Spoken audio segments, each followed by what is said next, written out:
मद्यधुंद तरुणाने पोलीस कर्मचाऱ्यावर हल्ला केल्याची धक्कादायक घटना कल्याणमध्ये घडली आहे.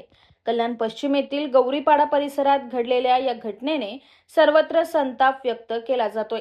या मारहाणीची संपूर्ण घटना सीसीटीव्ही कॅमेऱ्यात कैद झाली, ज्याचा व्हिडिओ आता समोर आलाय.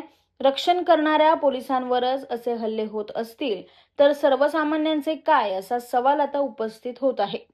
कल्याण पश्चिम येथील गौरीपाडा भागात राहुल तायडे नावाचा मद्यधुंद तरुण गोंधळ घालत होता. दारूच्या नशेत तो नागरिकांच्या घराबाहेर उभा राहून आरडाओरडा करत होता. त्यामुळे परिसरातील नागरिकांनी पोलीस नियंत्रण कक्षाला माहिती दिली. तक्रार मिळताच खडकपाडा पोलीस ठाण्यात कार्यरत असलेले पोलीस कर्मचारी गणेश चव्हाण हे घटनास्थळी पोहोचले. त्यावेळी राहुल तायडे नावाच्या तरुणाने त्यांच्यावरही हल्ला चढवला. त्याने पोलीस कर्मचारी गणेश चव्हाण याच्यासोबत वाद घालायला सुरुवात केली. काठीने हल्ला करत मारहाण केली. या प्रकारात खडकपाडा पोलिसांनी राहुल तायडे विरोधात गुन्हा दाखल करून त्याला अटक केली.